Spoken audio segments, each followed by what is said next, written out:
Athens, unique, exciting, and changing. Today I'm on a mission to learn about my new neighborhood downtown, and I've asked a knowledgeable friend to show me around. This is a great opportunity to see how the neighborhood looked 120 years ago. To thank him, I've cooked a meal that's traditional with a twist, like the city itself. A comforting spice roasted chicken with toasted orzo. The whole Eastern Mediterranean is in this dish. A Greek spin on the classic Caesar salad. Usually Caesar salad is made with grated Parmesan, but I wanted to keep it as Greek as possible. Yeah. Right. And for dessert, a quick and easy crispy phyllo sundae. There is a lot going on here. Join me as I rediscover the city I call home.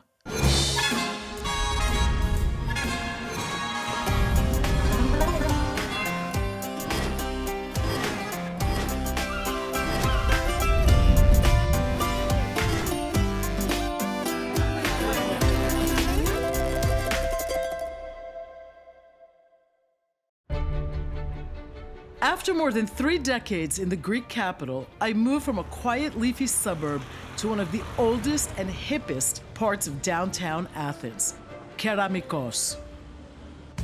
Situated to the northwest of the Acropolis, the area was the potter's quarter of the ancient city.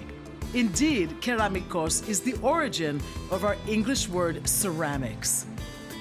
Everywhere one looks, the story of Athens unfolds, from the depths of its glorious past to the reality of the present moment.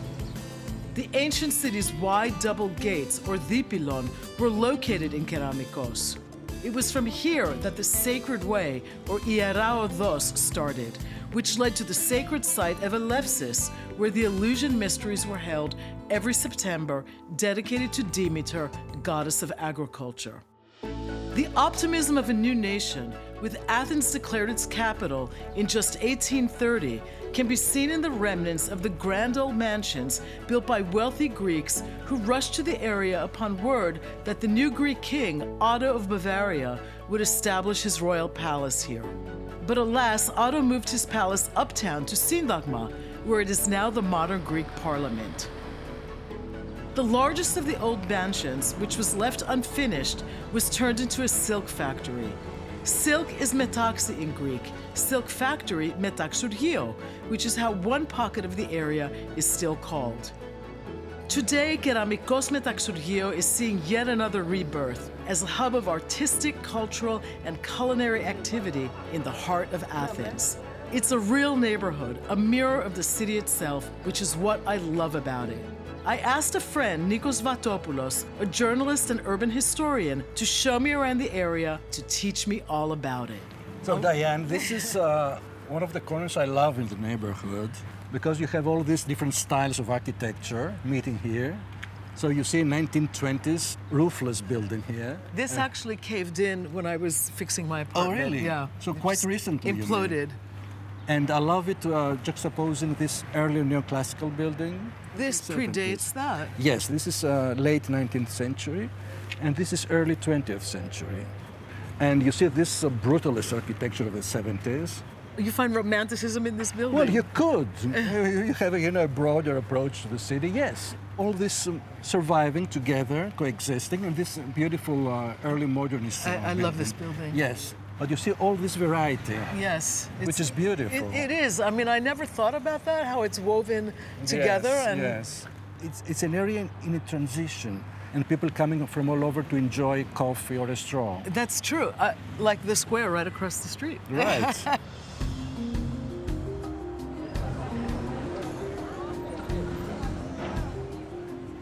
I'm learning a lot from you, Nico. Well, Diane, here is the oldest building in the neighborhood, the original silk factory. This is the Metaxurgio. This is the Metaxurgio, which is a neoclassical 2-story house. It's beautiful. It's a complex, actually. It survives from an era that everything was empty here, just olive groves and vineyards. Here? Yes, in the mid-19th century. Wow. Now turned into the Athens Municipal Art Gallery. A very good art gallery. Very good collection of art. So it's a part of the contemporary face of the neighborhood. And it's another anchor as well in the neighborhood. Definitely. Shall we continue? Okay, let's go. I'm waiting for my friend Nikos to come. I promised him lunch. And I also promised him sophisticated mommy food. So I'm making a spiced roasted chicken with a special orzo. The first thing I'm going to do is get the peppers cut. You just want to get the ribs out if you can because they're a little bit tough. We're going to do a coarse chop.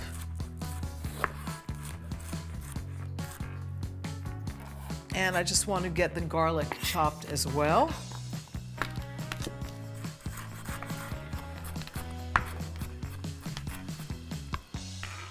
I'm going to get going on the chicken, and the first thing I'm going to do is just get some olive oil in the pan and over my chicken. Get some gloves on, just so that I'm not touching the raw chicken with my bare hands. And they kind of go with the outfit too, so. Little salt, little cumin. We want to kind of massage the cumin and the salt into the chicken. A little bit of black pepper. We almost always use red onion, simply because that's what's mostly available. And some green pepper.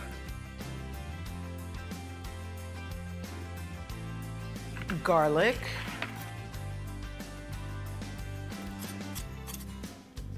Our tomato goes in next.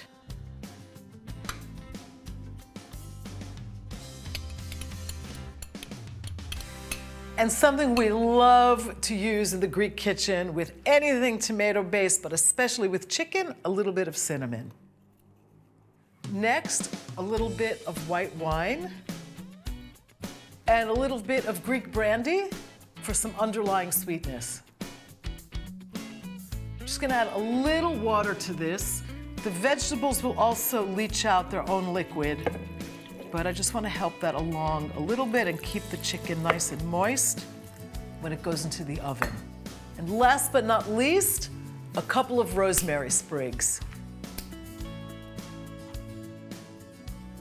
This is ready for the oven. I'm gonna roast it at 450 for about 15 or 20 minutes to get some color, and then reduce that to 375 and continue baking it for about another hour or so. I'll baste it now and then just to keep it moist. Orzo and chicken are a natural combination in the Greek kitchen. First thing we're gonna do is toast our Greek pistachios and some pine nuts. We do that in a dry skillet, and we just want to get a little bit of color on the pine nuts. You want to keep the nuts moving because there's this kind of pivotal split second where they turn and burn. So you just want to know what's going on in the skillet. The pine nuts are nice and toasted. I'm going to get this off the stove now. Just going to heat some olive oil and get the onions and carrots going.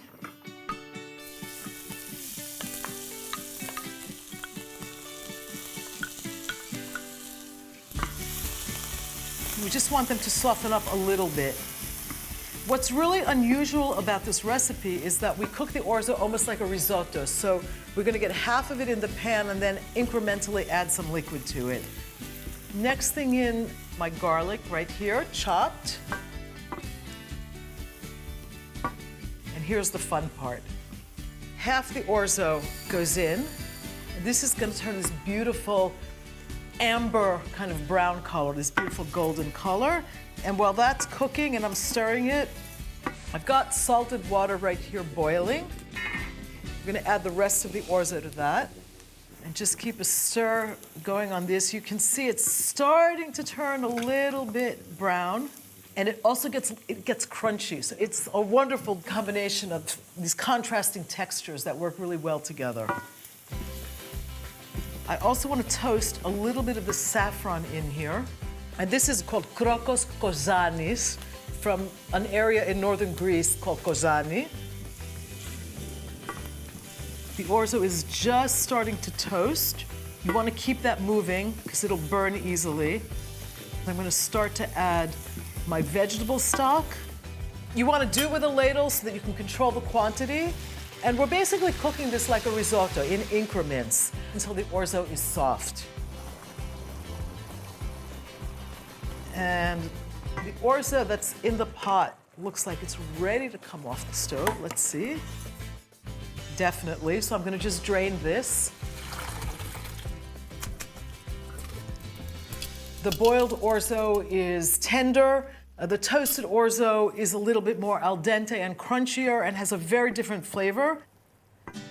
Next, the toasted pistachios and pine nuts and our raisins. And these are Greek raisins from the area in the northern part of the Peloponnese called Corinth. And one last thing goes in here, which is a little bit of mint. Cleaning off the leaves, we don't want the stems. Just cut these into very, very thin strips. This is going right into the orzo. I'm just going to stir that up. The whole Eastern Mediterranean is in this dish. Saffron is really prominent. The mint just added this kind of sparkle. I can even smell the nuttiness in the toasted pistachios and pine nuts. And yes, I'm being true to what I promised my friend Nico, sophisticated mommy food.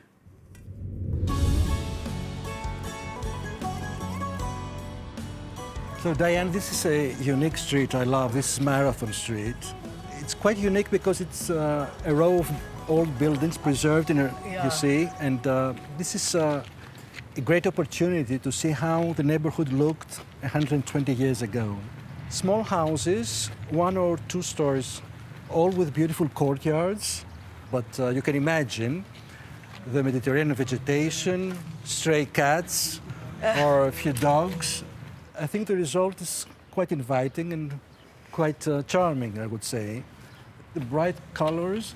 Yeah, and also the detail. Look at this, the plaster work up there. Yes, but primarily I love the scale, the human scale of the neighborhood here. And it's quite rare to find 6 or 7 houses in a row preserved from that era.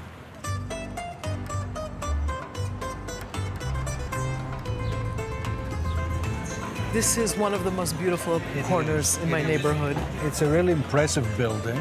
I think it stands out for its grandiose facade. It belonged to a rich Jewish family. You can see the Star of David. You can see the Stars of David. Right. Okay. So this is a rich merchant house, but you can also see smaller houses right next to it. And the repurposing of these spaces for modern needs and modern desires. Exactly, and I can show you a beautiful restoration right here. So we see a 1-story family house being restored in its former glory days, let's say, with beautiful color combination. It's so Greek. It's very Greek, very Athenian. This house probably dates from the early 1900s. And this was a sort of a regular person's house. Exactly. It shows us that if you want to invest some money and some love to the city, a lot of love, you can have this result. So now we see the square at its best, I think. I think so too. It's one of the privileges of living in Athens, you know, the open spaces, the public squares, and having the ability to share some time with your friends outside. But also this square it's the life of the neighborhood. That's what I really love about it. Everyone uses it. Coffee in the morning, the kids play around here, people walk their dogs. Right. So it's a beautiful variety of activity, vegetation, art, architecture, whatever, you name it. You know, walking the neighborhood with a romantic has been the best, one of the best experiences of my life in Athens, I have to say that. Thank you, Diane. It's a great experience for me as well. Nico, welcome. Thank you, Diane. So nice to be here with you. Thank you. It's nice to be able to cook for you. Oh, I'm looking forward to it. And Diane, I brought you a gift. Oh, wow. This is my book in English, Walking in Athens. So it's a collection of walks in the city, like the one we did before. This is great. I don't want to get it dirty, so I'll keep it Okay. there. I promised you that chicken with orzo, and that's coming, but I wanted to make a salad first. You know, I thought a little bit about our walk Okay. and all the talk about old and new and how Athens is this city that has many, many layers. Visiting farmers markets in my own neighborhood and elsewhere, I realized that in the last few years, I started to see something that didn't exist here when I first moved here, which is kale. Kale, yes. It's very popular, it's very healthy. So I'm making a kale Caesar, a little bit of a twist on the classic. I have the chickpeas here, and those, I'm just gonna add that to the salad. No, it's like a Mediterranean garden. It does. I have a good farmer's market in this neighborhood Oh, too. that's good, yes. I'm making a fairly classic Caesar dressing with the anchovy, but I'm using Greek yogurt to get that creamy texture. Is Greek yogurt popular in the States? Or? Greek yogurt is everywhere in the States, Okay. yeah. I have a little bit of garlic here. Garlic. I don't know if you like garlic. I love, love garlic. Okay, so I'm gonna add all of it and make it Yes. really strong.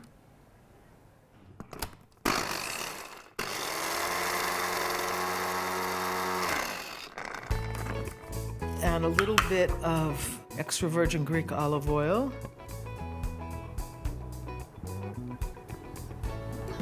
A little bit of salt because the anchovy is also quite salty. So salty. So a little bit of Greek yogurt.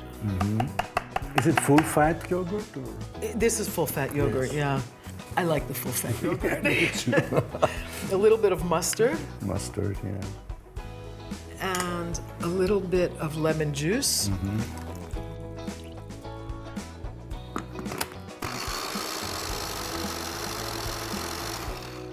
I just want to check the texture of that. Okay. Yeah, I could. You see, that's nice and creamy. Yes.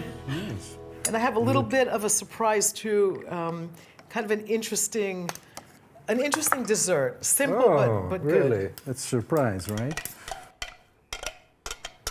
I have a little grated kefalotiri here. You know, usually Caesar salad is made with grated Parmesan, but I wanted to keep it as as Greek as possible. Yeah. Right. And some lemon zest, which is kind of my secret ingredient. I add it to all sorts of dishes. I love the idea, yes. And a little bit of black pepper. And I'm just gonna mix this up. The kale is still pretty firm. It'll soften up with the yogurt and the lemon and the mustard. Okay, the salad's tossed. The meal is about to be served. I think we Excellent. can have lunch now. Good news, Diane. Thank you.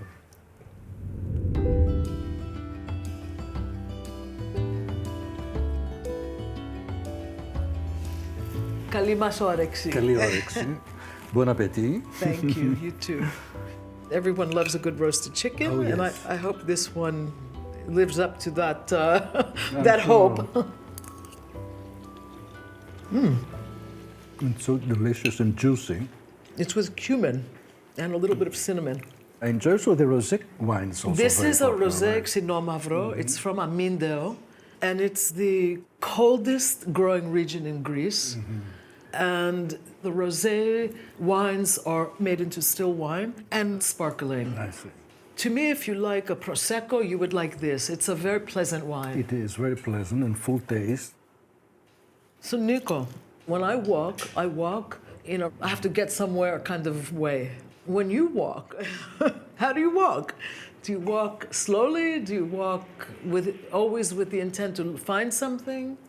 I take it easy, but I'm very focused on what I'm doing, you know. It's first of all, I need to walk. I have a desire of walking, and I like to explore. And every time, I'm sure I'm going to find something new.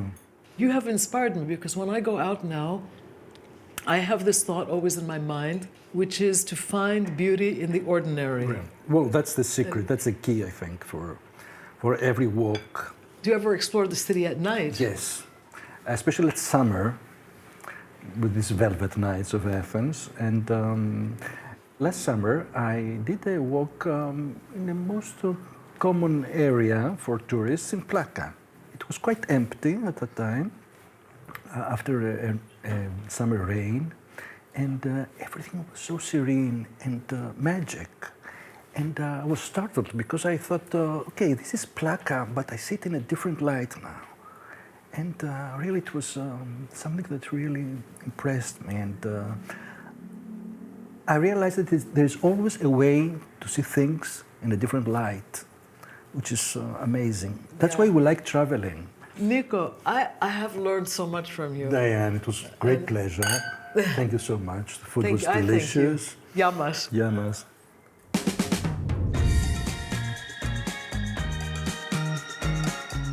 I'm making a crispy phyllo sundae today. It's one of my absolute go-to desserts. It's really easy, very Greek, because everyone associates phyllo pastries with Greek sweets. This one's a little unusual because I'm gonna fry the sheets of phyllo. Even the technique is a little dramatic. This is very easy to do, and I actually love the music.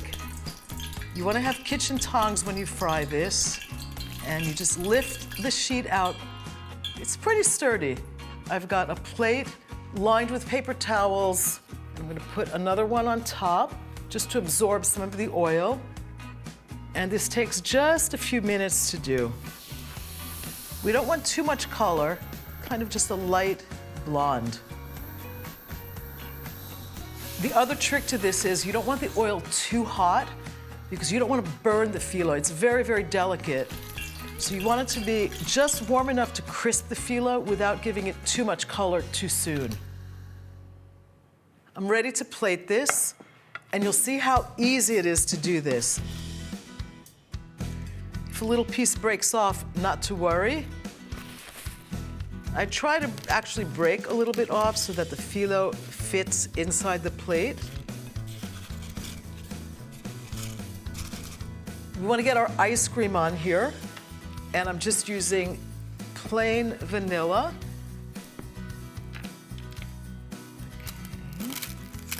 Right on there. And we want to get our toppings now. So I've got a little bit of halva here. I'm just going to crumble that right over the top. This is kind of, it's a bit of a flamboyant dessert, but it's really easy. I've got mixed walnuts and hazelnuts here. Some nuts go over the top. Some strawberries for color, but also for nice flavor. A little bit of cinnamon.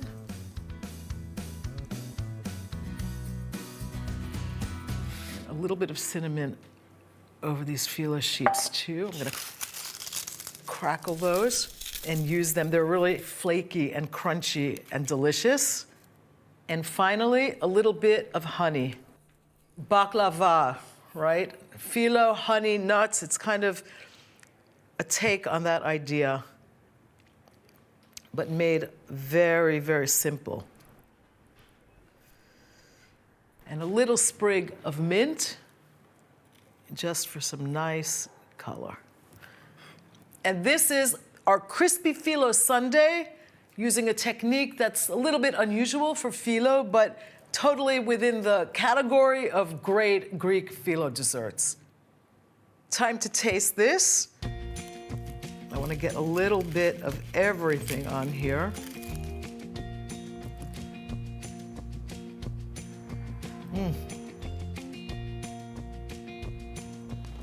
There is a lot going on here. I have an explosion of textures.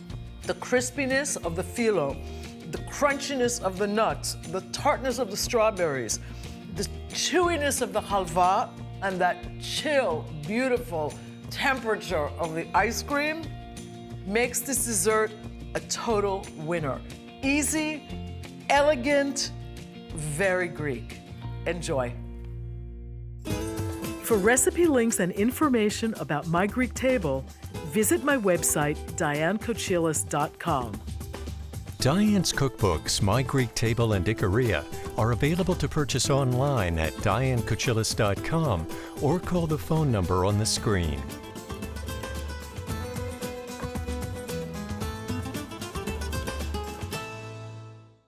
This is a very easy modern Greek dessert with ancient Greek ingredients. It's really impressive. I think it looks pretty. I have a sweet tooth. And strawberries, I love strawberries. This is my go-to dessert. You know, if you don't want to bake something, you just want to assemble something quickly. It's a special art to fry the phyllo, I think. It's quite delicate and It's easy. it's easy.